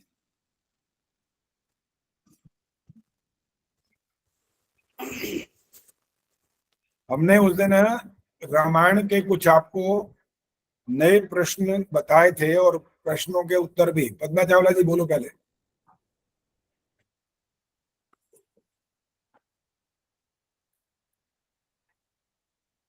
माइक ऑन कीजिए पद्मा जी। माइक ऑन करिए, ध्यान रखा करो जब बोलने लगो तो माइक ऑन किया। बोलो। खेद है आचार्य जी। बोलो। आचार्य जी मैंने कहीं सुना था, मतलब कोई शास्त्री जी बोल रहे थे कि हमारे 5 स्थूल शरीर होते हैं और 5 ही सूक्ष्म शरीर होते हैं और 5 ही कारण शरीर होते हैं, ऐसा है कुछ? उन्होंने आगे कुछ बताया नहीं। उनसे पूरी बात पहले उनसे स्पष्ट करो और फिर उनसे प्रमाण मांग लो, बस इतना ही है। हमने नहीं सुना ऐसा जो आप बोल रहे हैं, मैंने नहीं सुना ऐसा। हमने और किसी से नहीं सुना, बस उन्हीं से सुना था। उनसे ही वो व्याख्या उनसे ही पूछनी पड़ेगी कि आपने जो पढ़ा कहाँ पढ़ा, क्या वो वेदानुकूल है, वो शास्त्र आर्ष ग्रंथ है, या और जो दुनिया भर के अनर्गल बात करते रहे वहां की बातें हैं, कुछ भी हो सकता है उसमें से। बबली बोलो जी, बबली पहले बबली बोलेंगी, उनके बाद चंदा सचदेवा जी। नमस्ते आचार्य जी। हाँ जी बोलो जी। नमस्ते। मैं तो उसी में पूछ रही थी आचार्य जी, भाव और अभाव वाले में। अभी भी उसमें पूछना है? नहीं, वो तभी का हाथ उठाया हुआ है। अच्छा ठीक है। मैं तो ये कह रही थी आचार्य जी, जब आत्मा शुद्ध स्वरूप होकर सब पाप कर्म उसके दूर होकर मोक्ष में चली जाती है, तो वहां अभाव का बताना ही क्यों जरूरी है? अभी ये बता दिया था इसका उत्तर कि कभी कभी किसी बात को स्पष्ट करने के लिए ऐसा कहना पड़ता है बस। जैसे अब कपड़ा अगर आपने कुछ ओढ़ना पहनना कुछ ऐसा करना हो तो उसको काटना भी पड़ता है ना पहले, फिर उसको सिलाई भी करनी पड़ती है। अब ऐसे का ऐसे थोड़ी उसको ओढ़ लेंगे हम। तो जो स्पष्टीकरण करने की जहां आवश्यकता हो, क्योंकि वहां अनेक प्रकार के प्रश्न उत्तर चलते रहते हैं, तो वहां पर ये बात समझाने का तरीका यही होता है, वहां इन चीजों का अभाव होता है और इनका भाव होता है। वहां बिल्कुल किसी भी रूप में इतनी सी भी वहां नहीं होती है चीजें, इसलिए ऐसा कहना पड़ता है। और एक प्रश्न के उत्तर में वो आया भृत्य, उसका क्या अर्थ है आचार्य जी? नौकर, भृत्य माने नौकर। चंदा सहदेव जी, आपने हाथ खड़ा किया था, अगर बात हो गई है तो ठीक है, नहीं तो और बोलिए। हाँ जी जी आचार्य जी, मेरा प्रश्न यज्ञ से संबंधित है। हाँ, जब बोलो। हम सायंकालीन यज्ञ करते हैं तो प्रातः काल की आहुति देनी चाहिए या नहीं? सायंकाल को जब करते हैं, प्रातःकाल नहीं करते, मतलब ये मतलब है? नहीं, सायंकालीन आहुति दी हमने तो हमें प्रातः काल की भी देनी चाहिए या नहीं? तब क्यों देनी चाहिए? मैं पूछ रहा हूँ प्रातःकाल किया है कि नहीं किया, पहला तो प्रश्न ये हो रहा है। नहीं, प्रातः काल नहीं किया। एक दिन केवल ऐसा किया, हवन शाम को किया, या रोज करते थे? नहीं, शाम को कभी कभी करते हैं ना, जैसे मैंने 1 से वीक शाम को करती हूँ, तो मुझे सुबह की देनी चाहिए या नहीं? देखो जी, अगर आप 32 आहुतियों की बात करोगे तो आप दे दो। ठीक है। और 32 आहुतियां जब कहा गया कि एक दिन में 32 आहुतियां देनी चाहिए, तो दोनों समय का एक समय में करना पड़ेगा फिर तो। ठीक है ठीक है ठीक हाँ है जी। ठीक है। इनके बाद अंजू विद्यार्थी ने फिर, वंदना शर्मा पहले बोलेंगी भाई। वंदना शर्मा। नमस्ते आचार्य जी। नमस्ते जी, बोलिए। आचार्य जी, ये 47वां प्रश्न है, इसमें है ये अव्याहत गति का क्या अर्थ है? तो ये कुछ समझ नहीं आ रहा। एक सेकंड निकालने दो। प्रश्न नंबर 47। हाँ, निकाले। जीवात्मा जहाँ मर्जी घूमे, उसको कोई रुकावट नहीं होती। चंद्रमा में, सूर्य में, पृथ्वी पे, जहाँ मर्जी घूमे। सुशीला जी, बिना पूछे बोलना नहीं है। अगर आपको जवाब देना था तो आप हाथ खड़ा कर सकते हो, लेकिन बिना पूछे बोलना नहीं होता। वंदना जी, अव्याहत गति में जो यहाँ अर्थ लिखा हुआ है ना, और ध्यान से पढ़ने पर ये बात समझ में आ सकती है, कुछ कठिन नहीं है। आचार्य जी, पढ़ा मैंने, लेकिन सुनो समझ कोई बात में नहीं, थोड़ा। अब आप बोलो नहीं, अब सुनो केवल। जो ब्रह्म सब जगह पर मौजूद है, सर्वव्यापक है, अर्थात उसी में मुक्त जीव, अब उस शब्द को छोड़ दो, उसको कहीं रुकावट नहीं होती। मुक्त जीव विज्ञान आनंद पूर्वक स्वतंत्र विचरता है, वहां उसके लिए अज्ञानता वाली स्थिति नहीं रहती है, ज्ञान पूर्वक विचरता है, वो हर जगह पर आनंद भोगता है उससे। कहां पर? हर जगह, जहां भी उसका मन करे जा सकता है, और जहां भी जाएगा उसको वो ज्ञान होगा उसके साथ। वो ऐसा यूं भोंदुओं की तरह नहीं खड़ा रहेगा, अरे ये क्या हो गया, वो आश्चर्य ऐसा नहीं होगा वहां पर। इसीलिए विज्ञान पूर्वक का है, आनंद पूर्वक का है। कभी कभी व्यक्ति इस बात में सोचने लगता है ना कि मुक्ति में अगर हम चले जाएंगे तो होगा क्या। वो 24 शक्तियों को एक बार ध्यान रखो, वो 24 शक्तियां आपको क्या कह रही होती हैं, उसके अंदर आप क्या क्या ले सकते हो, उन 24 शक्तियों का क्या प्रयोग कर सकते हो, वो सब आपके साथ वहां जुड़ा रहेगा मोक्ष में। हाँ जी, अब हाँ जी, पहले अंजू विद्यार्थी।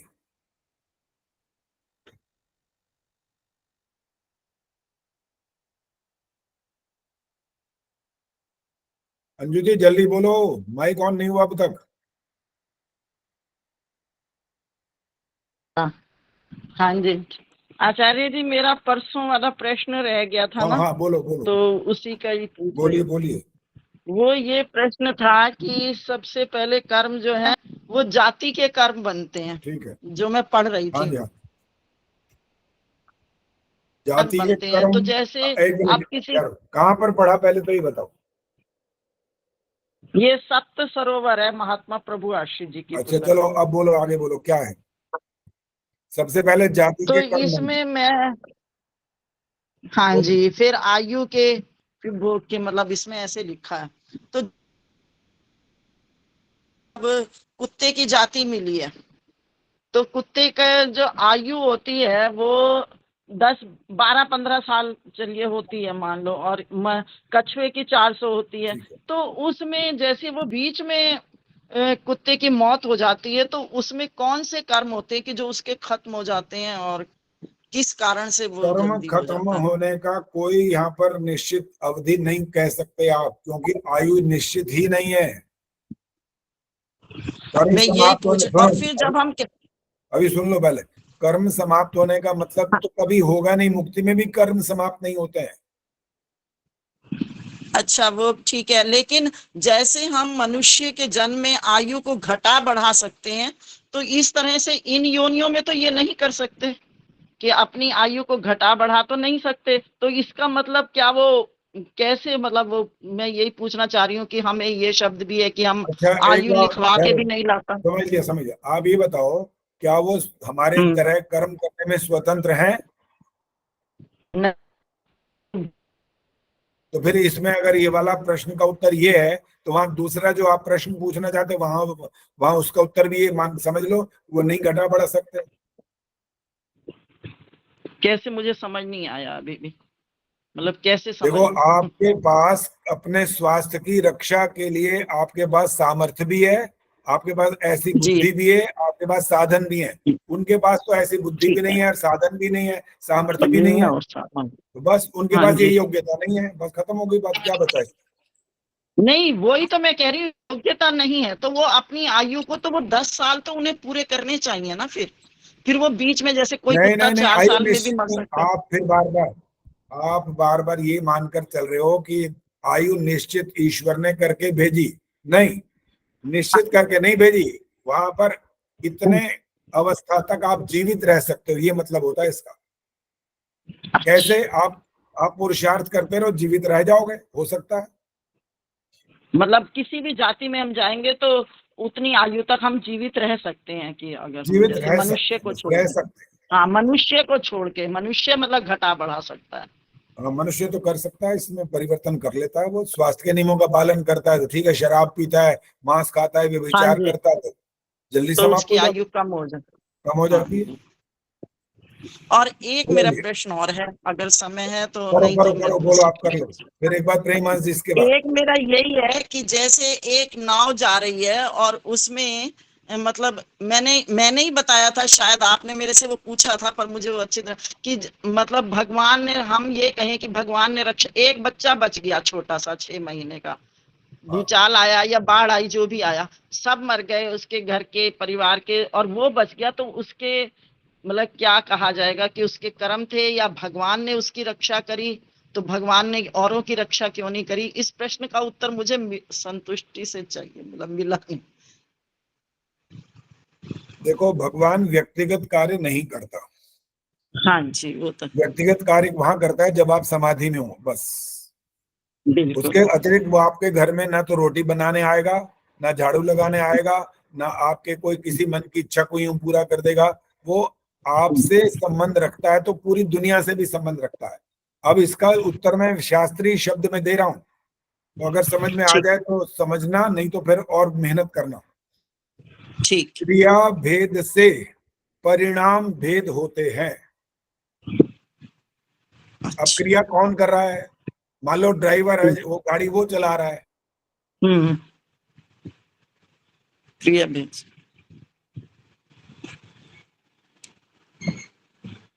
नेट चला गया।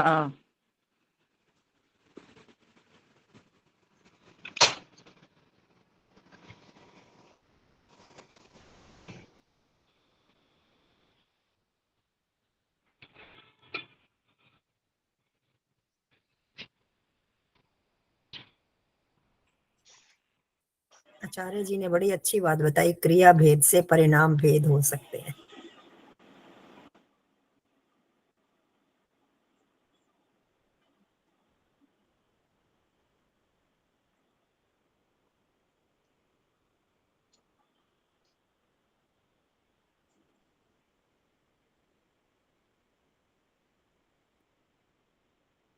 आचार्य जी का वीडियो चला गया।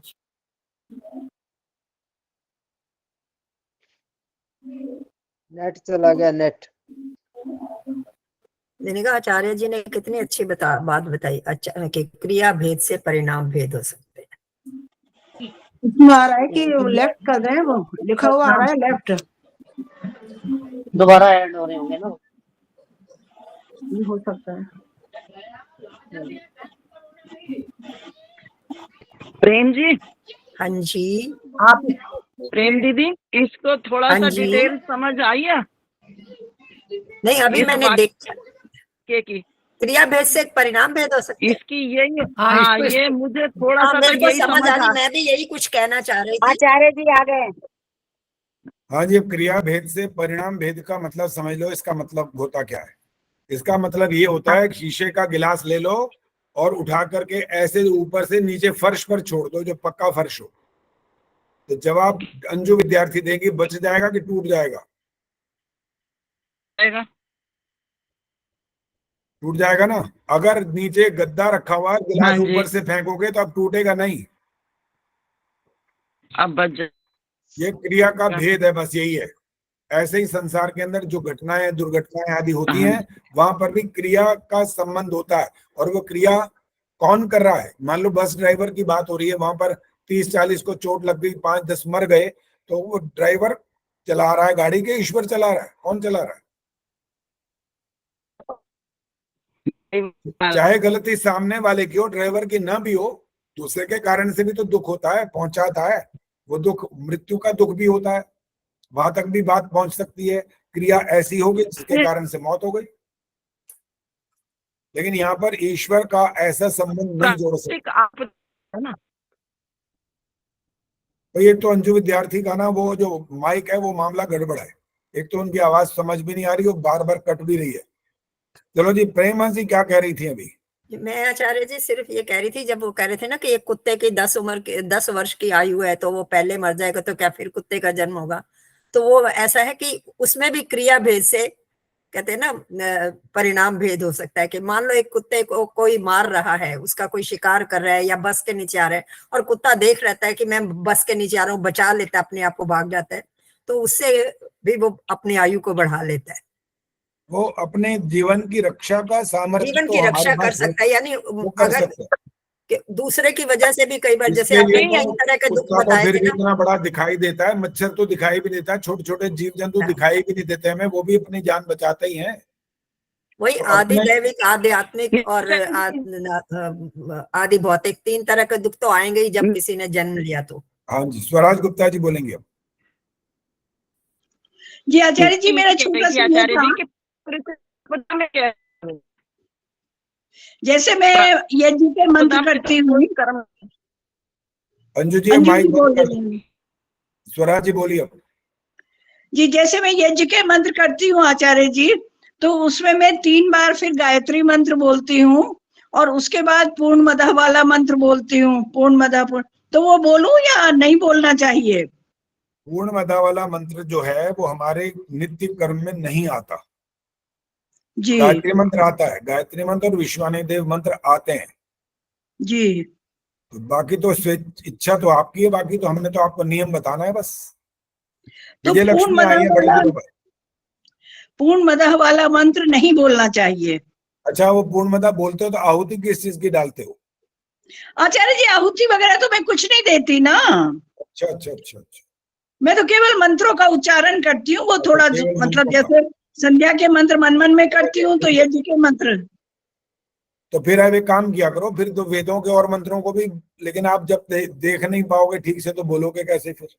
जो याद है वो बोल सकते हो ना, जो याद है वही बोल सकते हो ना फिर। बिल्कुल बिल्कुल आचार्य जी। तो वो आपकी इच्छा है, क्योंकि यहाँ पर जो नित्य कर्म नहीं हो रहा ना अब ये वाला, असल में इसका नाम नित्य कर्म कहलाएगा।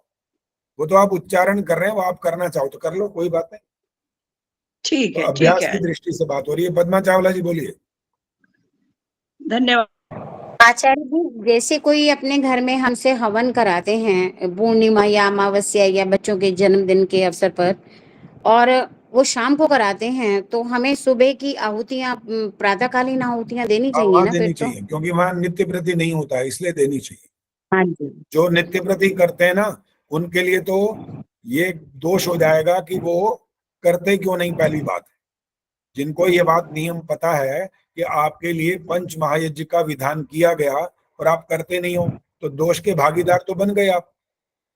और उसमें भी अगर आप मान लो सुबह नहीं कर पाए, कारण कोई बनता, कभी कभी आप यात्रा में हो, कहीं चले गए, तो आप सायंकाल कर सकते हो, तो दोनों समय का करो, वहां करना चाहिए।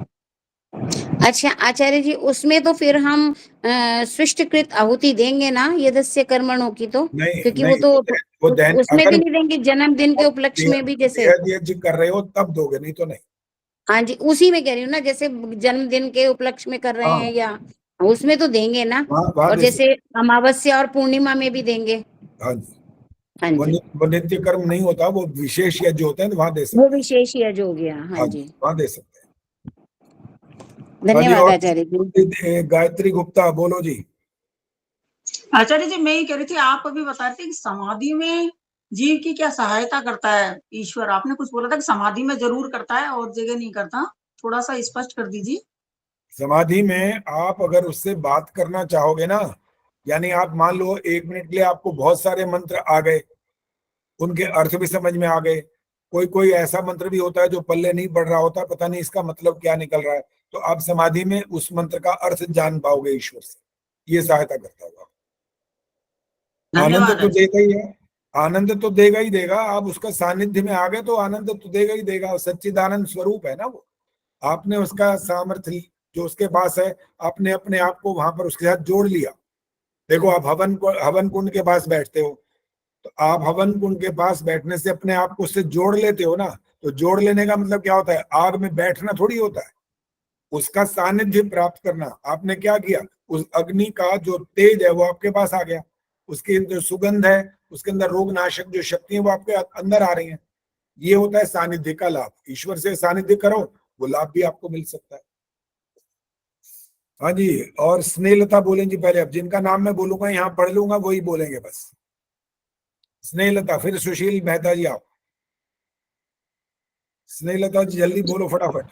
हाँ जी, नमस्ते आचार्य जी। मैंने आपकी सुनी थी वीडियोस, उसमें आपने कहा था कि अकेले हवन नहीं कर सकते, पति पत्नी करते हैं। लेकिन अगर कोई घर के नहीं माने हवन के लिए, तो फिर उसके लिए क्या किया जाए? करो, अकेले करो फिर, और क्या करो। अकेले तो मैं करती हूँ, लेकिन डबल आहुति नहीं डालती, सिंगल ही डबल डालती। डालनी पड़ेगी, डबल तो डालनी अच्छा, पड़ेगी। 2 आहुतियां डाल दूं, हर मंत्र की 2 दो आहुति डाल दो, एक घी की डालो, एक सामग्री की डालो। ठीक है, धन्यवाद। उस दिन भी ऐसे ही कहा था, जब मैंने कराया था 7 जुलाई को, तब भी यही कहा था, जो अकेले अगर बैठकर हवन कर रहे हैं तो पहले घी की आहुति डालें, फिर सामग्री की आहुति भी डालें। मान लो आप अकेले कर रहे हो, मान लो आप अकेले हवन कर रहे हो, आपका मतलब स्नेहलता नहीं है, सब है। आप अकेले घी की आहुति डालते रहोगे तो आपके तो 4 प्रकार की जो सामग्री जिसको बोलते हैं वो लाभ तो आप उठा ही नहीं पाओगे फिर। ना आपके घर से दुर्गंध दूर होगा, ना आपके रोग नाश होंगे, ना आपको बल मिलेगा, ना सुगंध आएगी, कुछ भी नहीं होगा। फिर तो सिर्फ एक घी का जो तेज है वो आपको मिलेगा, बाकी तो आप वंचित रह जाओगे। इसलिए अकेले यज्ञ करने पर दोनों तरह से आहुति डालनी होती है, घी की भी और सामग्री की भी। डालती तो मैं दोनों आहुति हूँ, घी और सामग्री, लेकिन आपने कहा था ना आप 2 आहुति डाल लीजिए, वो क्लियर नहीं था मेरे को। चलो जी, और किसने? बबली देसवाल ने फिर हाथ खड़ा किया लगता है, बोलो जी। आचार्य जी थोड़ा सा बड़ा है क्वेश्चन। हाँ बोलो बोलो, कोई बात नहीं। ये जो शास्त्रों में मृत्यु के प्रकार बताए, 101 प्रकार की मृत्यु बताई है आचार्य जी, तो उनमें काल मृत्यु बस एक ही है, जैसे 80, 90, 100 वर्ष की आयु में होती है।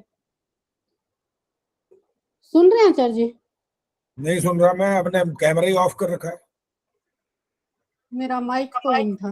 हाँ बोलो बोलो।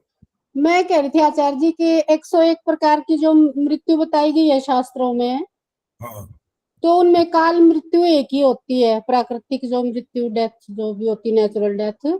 नहीं, एक मिनट तो, रुको रुको। हाँ जी, अकाल मृत्यु बोल रहे हो आप?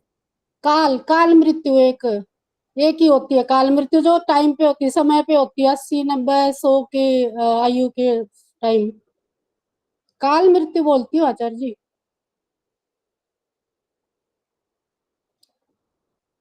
आचार्य जी क्या फिर से नेट चला गया शायद?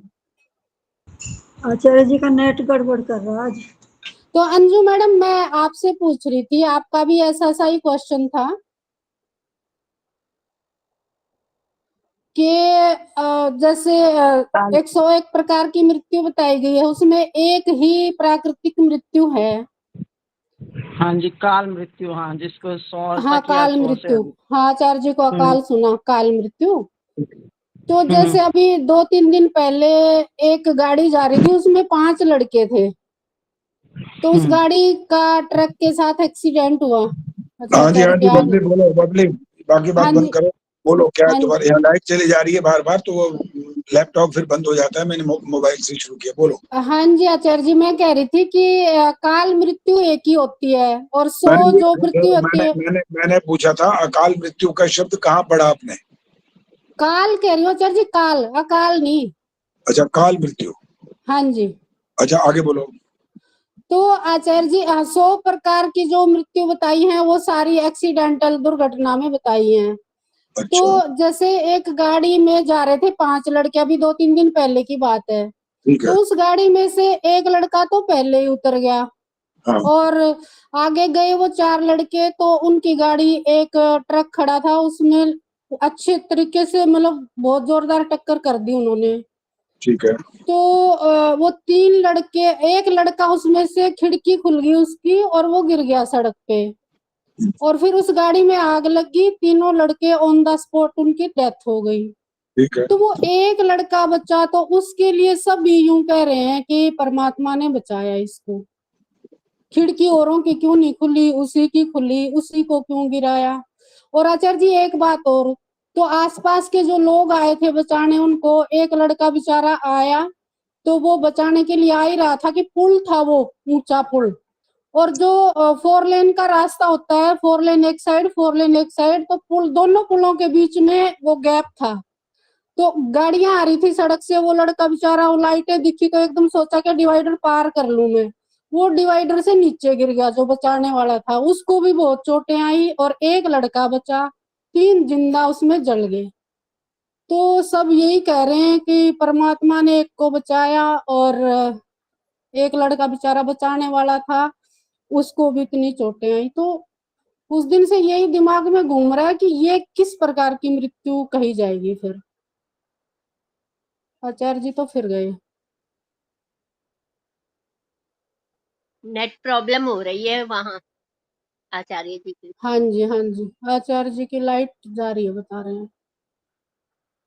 बबली जी, यहाँ पर भी आप वही फार्मूला आचार्य जी का वो कर लेना, क्रिया भेद से परिणाम भेद होते हैं। क्रिया ऐसी हो गई, गाड़ी में कुछ ऐसे हो गया, बच गया, वो क्रिया भेद से परिणाम भेद हर जगह लागू हो जाएगा। कर्म भी तो होते हैं। पर हम तो जी जैसे सैद्धांतिक रूप में वेद के अनुयायी हैं, मान लेते हैं ये बात, लेकिन कोई एक भी बंदा तो ऐसा नहीं जो कुछ ये मानने को तैयार है। वो कह रहे हैं परमात्मा ने उसके प्राण, मतलब उसकी आयु अभी बची थी, दे रखी थी, परमात्मा ने बचाया उसको। तो ये समझ ही नहीं आ रहा। अब हम ये तो फिर हमें योग्यता जुटानी होगी उनसे जानने के लिए, या उन्हें छोड़ देना होगा, या योग्यता पैदा करनी होगी। अब हम तो चलो इतना तो कह सकते हैं कि नहीं, वेदों में ऐसा नहीं लिखा है कि ईश्वर बचाने आते हैं, पर कोई एक भी तो बंदा ऐसा नहीं होता ना, कोई इस बात पे विश्वास भी करेगा। तो कैसे समझाएं उनको, यही थोड़ा सा संशय चल रहा है दिमाग में उस दिन से। बल्कि जो बचा है वो हमारा कोई रिलेटिव ही था थोड़ा दूर का। तो फिर वही कहते हैं कि एक को बचाया परमात्मा, उनका दुश्मन थोड़ा था, उनको क्यों नहीं बचाया? हाँ उनको जी, भी बचाता परमात्मा। तो ये क्रिया भेद से परिणाम भेद है, वही है, यही हमारी अज्ञानता है, हम जो नहीं जान पाते। हाँ जी, तो इतना तो ये हम भी नहीं जान पाएंगे, यानी कि स्पष्टीकरण तो हम दे ही नहीं पाएंगे कैसा। हम इस स्पष्टीकरण देंगे भी ना, तो भी जिन्होंने बोलना है वो यही बोलेंगे कि अरे माइक म्यूट रखे। आचार्य जी आ गए हैं। आचार्य जी आपका माइक म्यूट है। नहीं दे रही इसका, मैं इतनी देर से चिल्ला रहा हूँ कि बबली बोलना बंद करो, क्योंकि यहाँ पर माइक मेरा ठीक नहीं था, क्योंकि लाइट चली गई, अब दोबारा आ गई है। आपकी आवाज नहीं आ रही थी आचार्य जी। अभी भी नहीं आ रही क्या? अब तो आ रही है आचार्य जी। हाँ जी, बबली बोलना नहीं, एक तो बहुत लंबा आपने बोला। हाँ जी। और इसको दुनिया को सिखाने का ठेका मत लो कि सारी दुनिया ऐसा बोलती है। सारी दुनिया ने वेद पढ़े हैं, जवाब देते जाओ। अब नहीं, सब नहीं। वेद ईश्वरी ज्ञान है। हाँ जी। ईश्वर से बड़ा और ये दुनिया है क्या? नहीं। तो फिर उन मूर्खों को सिखाने की जरूरत क्या है? लेकिन आचार्य जी, बोलने पर आपको क्या इतना कष्ट हो रहा है कि वो मानते नहीं माने, हमारा क्या बिगड़ रहा है उसमें? हमें जो दुखी होते हैं, दुख में बोलते हैं, कोई अधिकार नहीं है उनको सिखाने का। सिर्फ ये है, कर्तव्य है अगर वो माने तो अच्छी बात, ना माने तो कोई जबरदस्ती नहीं सिखाना उनको। सारी दुनिया कुछ भी बोलती रहे, सारी दुनिया तो बहुत सारी ऐसी दुनिया है जो मांस खाती है, हम भी खाएंगे क्या? नहीं। बस हमें इस दुनिया का ये वाले उदाहरण नहीं चाहिए, इसलिए कि सारी दुनिया ऐसा करती है, सारी दुनिया ऐसा करती है, करने दो। सारी दुनिया हवन तो नहीं करती, तो हम भी बंद कर दें क्या? इसलिए उनका पक्ष लेकर या उनके ही पक्ष में अपनी बात को कहते रहना हमें नहीं, हम कैसे करें, कैसे समझाएं। आपका कोई ऐसा दायित्व नहीं आपका कि उनको समझाने का, आपका ठेका ही है। आचार्य जी सारे ऐसे बोलते हैं तो हमें भी थोड़ा थोड़ा यूं लगता है सच में ये कहीं सच से ही बोल रहे हैं। थोड़ा थोड़ा लगने का अर्थ ये हुआ कि हमें ईश्वर के ज्ञान पर भरोसा नहीं है, ये अर्थ है इसका। हाँ जी। तो फिर ईश्वर के ज्ञान पर भरोसा नहीं तो फिर हमारे कार्यक्रमों का लाभ ही क्या है? फिर तो ऐसे कार्यक्रम को छोड़ देना चाहिए। हम तो आपको रोज यही तो समझा रहे हैं कि जो वैदिक ज्ञान है वो सर्वोपरि होता है। ईश्वर ने सारे संसार के जितने भी ज्ञान के जितने भी उसके पास हैं, सारे के सारे आप मनुष्य के कल्याण के लिए दिए।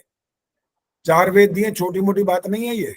हाँ जी। चारों वेदों में आपको ज्ञान, कर्म, उपासना, विज्ञान सब कुछ दे दिया, और उसके बाद आपका कर्तव्य शुरू हो जाता है कि आप उसमें से लो, सीखो। जो नहीं समझ आया विद्वानों के पास जाकर के बैठो और पूछो कि इसका मतलब क्या है। जैसे अभी अपना संतोष नंदवानी जी कह रही हैं, मेरे को ये समझ नहीं आ रहा, अभाव और भाव वाली बात नहीं समझ में आ रही। तो अभाव की बात को जब और ज्यादा अच्छे कर करके स्पष्ट किया, तब जाकर के समझ में आती है बात कि अभाव और भाव को दोनों को बताने की आवश्यकता क्या है। दोनों में भेद, दोनों को क्लियर करने से ही बात पता लगती है। इसलिए उन बातों पर ज्यादा चिंतन मनन नहीं करना और बार बार ऐसे प्रश्न भी नहीं उठाने कि हमने ज्यादातर इन बातों को अच्छे से समझ लिया है कि ईश्वर की व्यवस्था संसार के कार्यों में जो है वो ये है, ब्रह्मांड का उसने निर्माण किया, उसने संसार के सब जीवों के कर्मों का फल देना है। कोई जीव किसी के कर्मों का फल इस रूप में कभी नहीं दे सकता कि उसके पूर्व जन्म के कर्म का फल दे सके, नहीं दे सकता। वो जानता ही नहीं उसे, कैसे कर्म का फल दे देगा। इस जन्म के अंदर जो वो हो रहा है, कर रहा है, वो कर्म का फल दिया जा सकता है। जैसे कोई नौकरी करता है, व्यापार करता है, वो फिक्स करता है कि मैं इतने पैसे लूंगा, मैं ये काम करूंगा, 1 महीने में ये तनख्वाह मिलेगी, वो स्वीकार कर लेता है। ये वाला कर्म फल इंसान दे सकता है। अब जहां कोई दुर्घटना होती है, कोई मुसीबत आई, फिर हमारी दौड़ लगती है, अच्छा इसने मेरे साथ ऐसा क्यों किया भाई, ये मेरे साथ ही ऐसा क्यों हुआ। और घोड़े अकल के यहाँ आकर के फेल हो जाते हैं। वो बोलते हैं मेरे किसी पूर्व जन्म के कर्म का फल होगा। अगर होगा वाली बात पर आ चुके हो तो इसके विरोध में पुलिस स्टेशन मत जाओ, न्यायालय मत जाओ, किसी के सामने दुखड़ा मत रोवो, कुछ मत करो, और भगवान को हाथ जोड़ करके ये बोलो, भगवान आपका धन्यवाद, आपने मेरे पिछले जन्म के कर्म का फल मुझसे भुगवा लिया। भगवान पे विश्वास करते हो तो ये वाक्य बोलना पड़ेगा। और क्यों अपना दुखड़ा रोना? फिर आपके ही कर्म का फल मिला है तो हंसी खुशी उसको अपनाओ फिर। लेकिन ये ऐसा नहीं होता, वो आपके कर्म का फल नहीं दे सकता है, क्योंकि वो आपको जानता नहीं है। कर्म का फल का मतलब यही होता है, न्याय पूर्वक जो प्राप्त होता है वो होता है कर्म का फल, बस। इसके अतिरिक्त जो भी आपको सुख मिले या दुख मिले वो कर्म का फल नहीं होता। वो आध्यात्मिक के बाद आधि भौतिक और आधि दैविक क्षेत्र में चला जाता है, चाहे वो सुख हो चाहे वो दुख हो। बस अब कोई प्रश्न नहीं करेगा, अब समय हमारा समाप्त हो चुका, अब बातचीत नहीं होगी। अब बुधवार को कक्षा होगी और उसमें भी कुछ चिंतन मनन करना चाहोगे, कुछ प्रश्न करना चाहोगे, कोई नवे समोल्लास से बातचीत करना चाहोगे, वो हो जाएगी। और फिर आज के परीक्षा का दिन आपका जब आएगा तो उसके आपको तैयारी करनी। शांति पाठ। ओम द्यौः शांतिरंतरिक्षं शांतिः, पृथिवी शांतिरापः शांतिरोषधयः शांतिः, वनस्पतयः शांतिर्विश्वे देवा शांतिर्ब्रह्म शांतिः, सर्वं शांतिः शांतिरेव शांतिः, सा मा शांतिरेधि। ओम शांति शांति शांति। जो बोले सो अभय, जगद्गुरु महर्षि दयानंद की जय भारत माता की आर्य समाज वेद की ज्योति ओम का झंडा वैदिक ध्वनि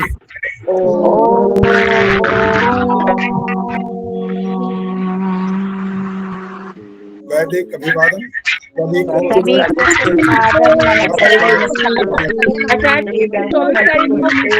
पेपर वाला की प्रश्नावली मिलेगी।